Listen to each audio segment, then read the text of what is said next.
Minor బాలిక పైన అత్యాచారం చేసిన బండి సంజయ్ కొడుకు బండి భగీరథను తక్షణమే అరెస్ట్ చేయాలనే డిమాండ్తో సిపిఐ పార్టీ ఆధ్వర్యంలో ఇవాళ నల్ల షర్ట్స్ వేసుకొని ఇవాళ మరి అంబేద్కర్ విగ్రహం దగ్గర నిరసన కార్యక్రమాన్ని పిలుపునివ్వడం జరిగింది. పోక్సో కేసు నమోదయ్యి 36 గంటలు గడిచినప్పటికీ ఇప్పటికి కూడా నిందితుని అరెస్ట్ చేయలేదు. సిట్టు పేరు మీద రాష్ట్ర ప్రభుత్వము పోలీసు యంత్రాంగము కాలయాపన చేసే ప్రయత్నం చేస్తూ ఉన్నది. ఇప్పుడు ఏం మాట్లాడుతూ ఉన్నారు? బండి సంజయ్ కొడుకు పరారులో ఉన్నాడు, ఆయన ఫోన్ స్విచ్ ఆఫ్ వస్తూ ఉందని చెప్తా ఉన్నారు.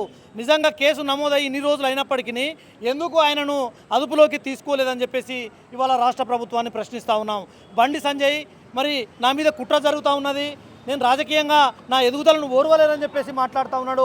ఇది అబద్ధం అని చెప్పేసి మేము స్పష్టంగా తెలియజేస్తూ ఉన్నాం.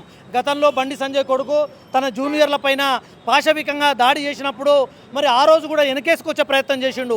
నా కొడుకు ఒక కాస్ట్లీ షర్ట్ కొనుక్కుంటే మీ కళ్ళు ఓర్వడం లేదని చెప్పేసి మాట్లాడినటువంటి బండి సంజయ్ ఒకవేళ నిజంగా ఆ రోజే బండి భగీరథకు బుద్ధి చెప్పి ఉంటే ఇవాళ ఈ అత్యాచారం జరిగేది కాదు. మా నాయన కేంద్ర మంత్రి, నేను ఏం చేసినా చెల్లుతుంది, విలాసవంతమైనటువంటి జీవితాలకు మరి అలవాటు పడ్డటువంటి బండి భగీరథు ఇవాళ అనేక మంది మైనర్ బాలికలపైన అత్యాచారం చేసినట్టుగా ఇప్పటికే అనేక ఆరోపణలు పెద్ద ఎత్తున వినపడతా ఉన్నాయి. కాబట్టి బండి సంజయ్ తన యొక్క నిజాయితీని నిరూపించుకోవాలంటే తన కొడుకును తీసుకొచ్చి చట్టం ముందు నిలబెట్టాల్సినటువంటి బాధ్యత బండి సంజయ్ పై ఉన్నది. ఇవాళ ఎవరో రాజకీయ కక్ష సాధింపు చర్యలో కాదు, లేదంటే బట్టగాల్చి మీదేసే పరిస్థితి లేదు. ఇవాళ స్వయంగా బండి సంజయ్ కొడుకే కరీంనగర్లో పోయి కేసు నమోదు చేసిండు అమ్మాయి పైన. ఇవాళ హనీ ట్రాప్ అనే ఈ యొక్క విషయాన్ని తెరపైకి తీసుకొస్తా ఉన్నారు. ఒక మైనర్ బాలిక అనేది కనీసం సోయి లేకుండా ఇవాళ మెయిన్ స్ట్రీమ్ మీడియా ఇవాళ మరి పెద్ద ఎత్తున హెడ్లైన్ పెట్టే ప్రయత్నం చేస్తూ ఉన్నది. ఇదంతా కూడా ఎవరైతే ఈ హెడ్లైన్ పెట్టిరో వాళ్ళపైన కూడా క్రమశిక్షణ చర్యలు, కఠినమైనటువంటి చర్యలు తీసుకోవాల్సినటువంటి అవసరం ఉన్నది.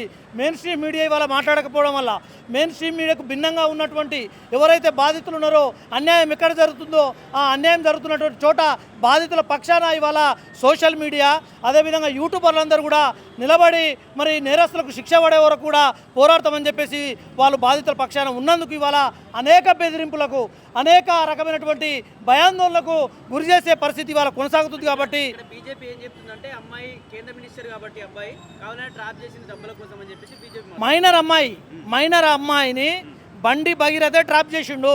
మైనర్ అమ్మాయి కన్సర్న్ ఉన్నా లేకపోయినా మైనరు, ఆ అమ్మాయి మేజర్ కాదు, మైనర్ కాబట్టి కనీసం చట్టాన్ని చదువుకోవాల్సినటువంటి అవసరం ఇవాళ మరి బీజేపీ నాయకులకు ఉన్నది.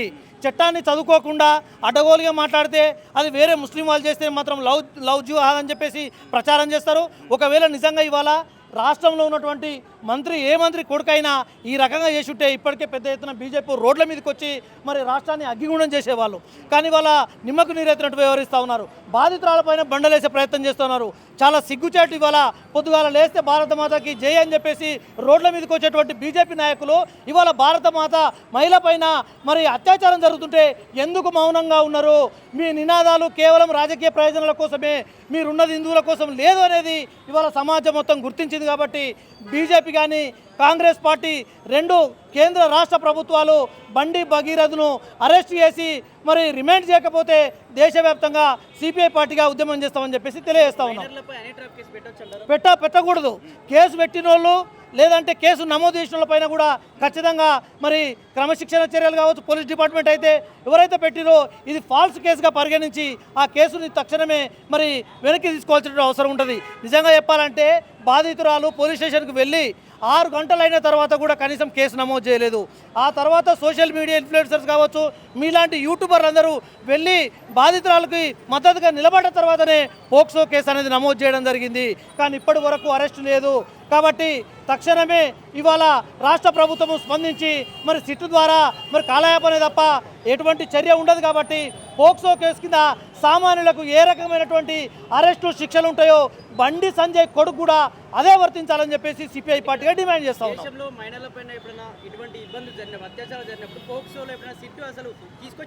ఫస్ట్ టైం ఇవాళ ఏదైనా తేలని ఒక అంశం ఉన్నట్లయితే సిబిఐ విచారణలు జరుగుతాయి, లేదంటే సిట్టు విచారణ జరుగుతుంది.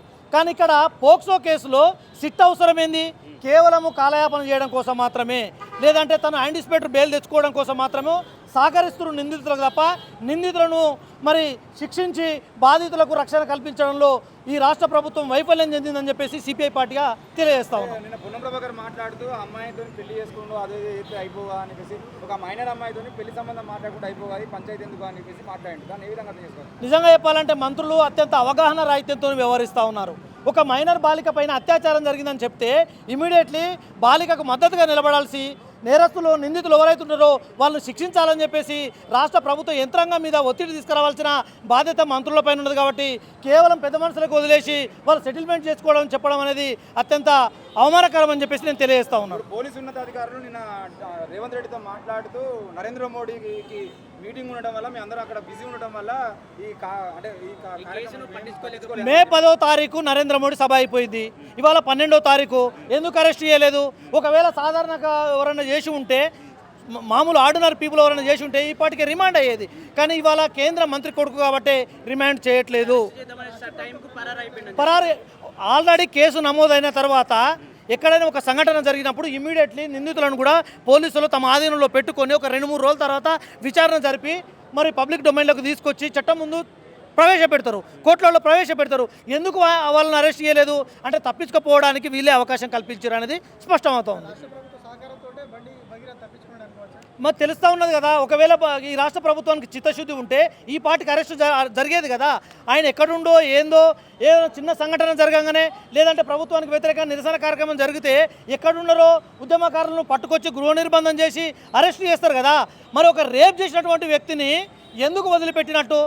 వీళ్ళ యొక్క సహకారం లేకుండా ఈ రాష్ట్రం కానీ దేశం విడిచిపోయే పరిస్థితి ఉంటుందా? కాబట్టి వారు రాష్ట్ర ప్రభుత్వం కాపాడే ప్రయత్నాన్ని విరమించుకోవాలని చెప్పేసి కాంగ్రెస్ పార్టీని డిమాండ్ చేస్తూ ఉన్నాం.